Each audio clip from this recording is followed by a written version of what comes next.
안녕하세요.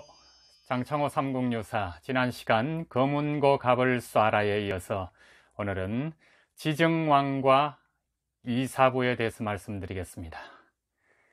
네, 지정왕, 지도로, 지대로라고도 합니다.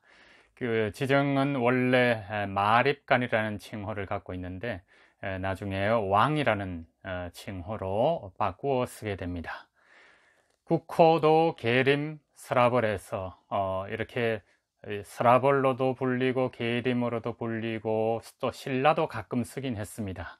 그런데 드디어 지금의 중국에서 쓰고 있는 고구려 백제 가야에서도 쓰고 있던 왕이라는 칭호를 쓰게 됩니다. 그만큼 지정왕에 이르러서 신라의 힘이 막강해졌다는 신호이겠죠. 자, 이 지정왕에 대해서는 두 가지 에피소드를 삼국유사에 기록한 그대로에다가 장창호 삼국유사의 상상력을 빌어서 여러분과 함께 하는 시간입니다. 자, 지정왕은 거구였다고 합니다. 키가 7척이 훨씬 넘는 그 당시 고대 국가의 초기에 그 도량형은 한 1척 한자가 20.2cm 정도였다고 하는데 이때쯤 되면 한 중기, 전중기 정도가 되기 때문에 도량형이 지금처럼 30.3cm나 뭐 이렇게까지는 안 돼도 조금 더 커진 걸로 생각이 됩니다.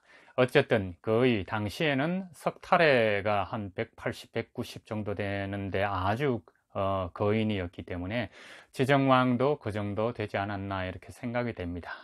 그런데 이 지정왕에 들어와서 설화가 있습니다. 이 설화는 음장설화라 합니다. 왕의 음경이 엄청나게 커서 부인을 맞이하지 못할 정도였다고 합니다. 그래서 신하에게 또 마을에 방을 붙여서 이제는 왕비를 맞이해야겠다고 대대적으로 왕비를 찾아놨습니다. 이 아무리 금성, 지금의 경주, 온 동네를 다 뒤져도 허탕이었습니다. 왕이 거구인 만큼 왕비도 대단히 큰 여성이어야 했는데 마땅한 사람을 찾지 못했나 봅니다. 그러던 어느 날 오후로 설정하겠습니다.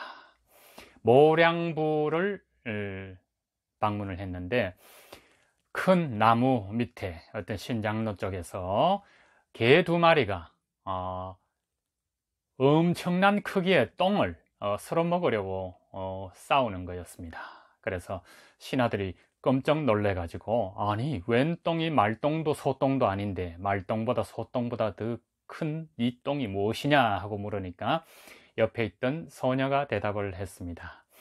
이 똥은요 저기 버드나무 옆집에 골목으로 쭉쭉 들어가면 장공 할아버지가 있는데요, 그 할아버지의 딸이 여기에서 빨래를 하다가 급똥이 마려워서 눈덩이에요 이러는 거예요. 그래서 사람이 눈똥이 저렇게 크다고 하니까 믿기 어려우시면 한번 가보세요, 얼마나 큰지 하고 이렇게 소녀가 가르쳐 주는 겁니다.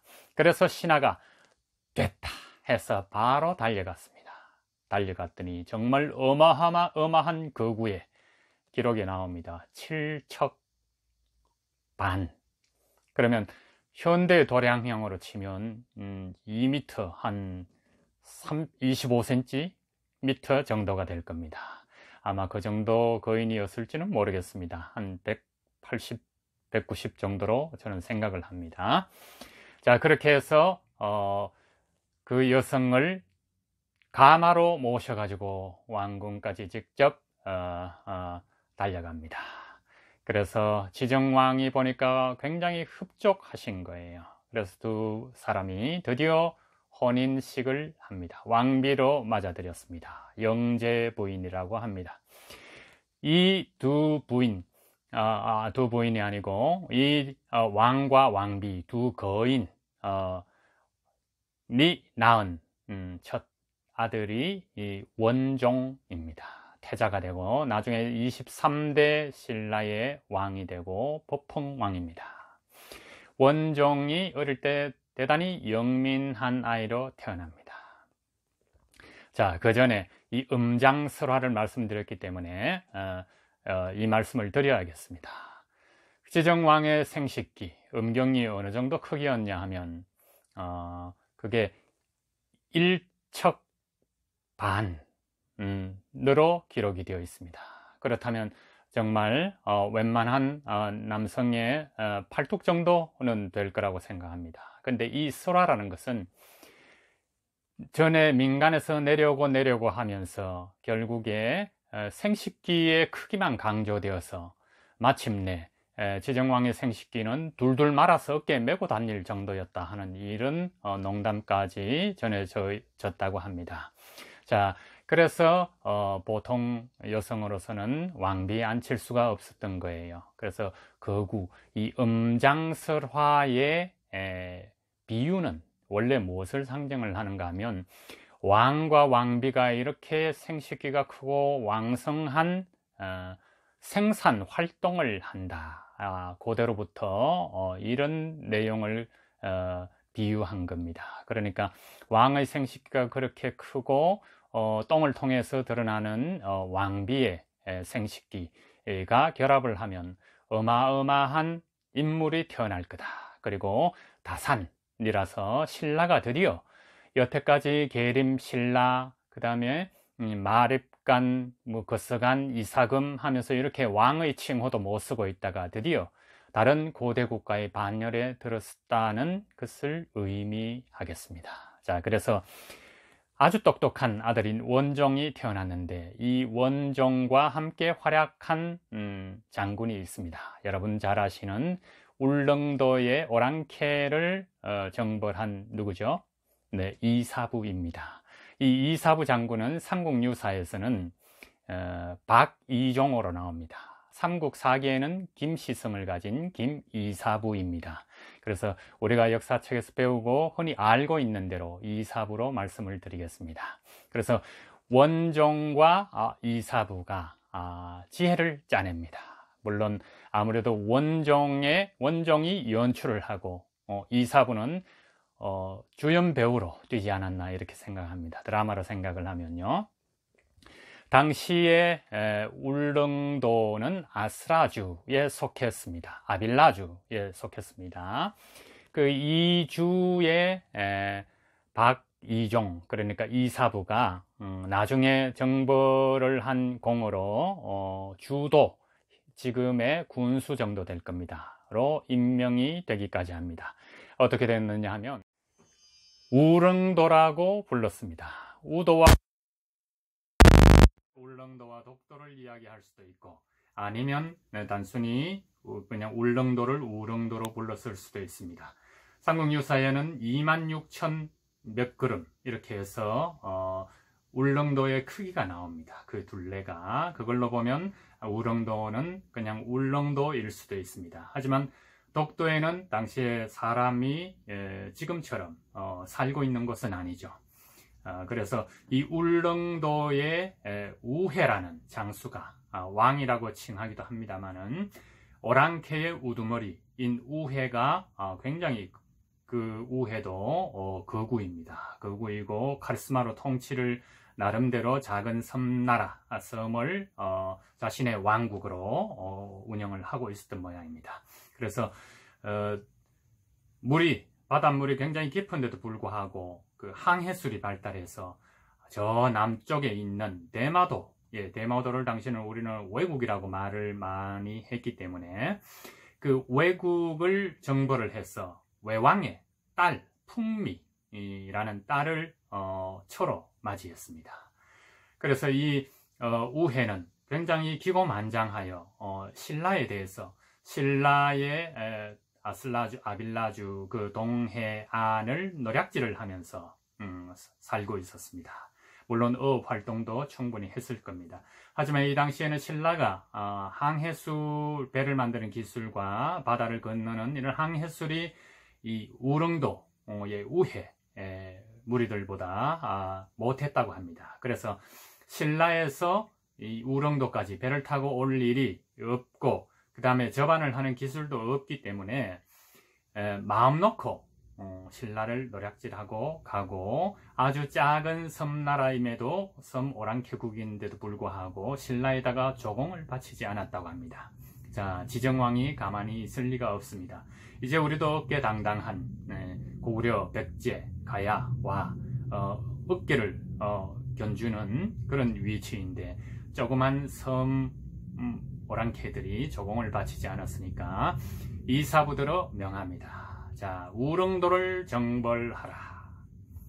이에 우리 이사부 장군은 여러가지 작전을 짜봅니다. 병사기술 작전을 짜다가 원종, 다음에 법흥왕이 되는 이 원종 태자와 머리를 맞댑니다. 원종이 아이디어를 냅니다. 자, 그곳에 우리가 아직 배를 대는 기술도 발달이 덜 돼 있고, 그렇다면 어떻게 울릉도의 오랑캐들을 정벌을 할 것인가? 전전긍긍 머리를 맞댄 끝에 기발한 아이디어를 냈습니다. 바로 인형극을 하자는 거였습니다. 요즘으로 치면 인형극입니다. 그래서 신하들을 시켜서 큰 나무들을 쪄와서, 그리고 그걸로 사자머리 두상들을 만들기 시작했습니다. 아주 정밀하게 깎아서 사자 모양으로 목각 인형, 머리 인형을 만들어서 뱃머리와 배 옆에서 그걸 으르릉 쾅쾅 으르릉 쾅쾅 하면서 사자의 울음소리를 내면서 함성을 지르고, 이렇게 연습의 연습 끝에 사자를 신하들이 뱃머리에 감추고 우렁도까지 진군을 해 들어갔습니다. 그래서 큰 소리로 이사도가 호령을 했습니다. 우회는 들어라. 자, 지금 우리가 너희들을 처부수러 왔다. 복속하러 왔다. 무기를 버리고 바로 항복을 하지 않으면 이 사자들을 풀어놓겠다 하고 으르렁 쾅쾅 하면서 가까이 다가가면서 사자 머리로 이렇게 거대한 사자 머리를 으르렁 쾅 으르렁 쾅 으르렁 하고 가니까 우회와 오랑캐들이 보니까 기가 막힌 거예요. 저 거대한 짐승을 풀어놓으면 우리는 바로 먹이가 된다고 생각을 했습니다. 그래서 활 한 번 쏘지 않고 창 한 번 찌르지 않고 백기투항을 받았습니다. 그래서 울릉도, 당시에 우렁도를 복속을 시킨 겁니다. 그래서 독도는 당시에 당연히 사람이 살지 않고 신라의 영토로 이렇게 병합, 복속이 된 겁니다. 그러니 독도는 우리 땅입니다. 자, 여기까지가 삼국유사에 있는 내용을 상상력을 덧붙여 여러분께 말씀드렸습니다. 그 당시에 또 이 원종은 지정왕, 아버지인 지정왕께 근의하여 백성들을 위한 법안을 내놓습니다. 그게 뭐냐면 순장제 폐지입니다. 왕이라는 칭호도 쓰고, 또 국호를 신라, 새롭게 뻗어나가는 나라라 하는 신라를 써서 나라의 위용을 드높이고, 그리고 백성들의 신망을 넣는 정책이 필요하다. 왕 중앙 집권을 하려고 하면. 그래서 주인이 죽으면, 귀족이 죽으면, 혹은 왕족이 죽으면 하게 되는 노비들과 가축들을 이렇게 무덤 속에 함께 묻는 제도였죠. 물론 노비들 가운데 산 사람을 그대로 묻는 경우도 있다고 합니다. 근데 사실 확인은 아직까지 저는 못 해봤습니다. 어쨌든 개나 부장품이나 그다음 노비들을 이렇게 함께 묻는 것은 인력 혹은 노동력의 손실이다.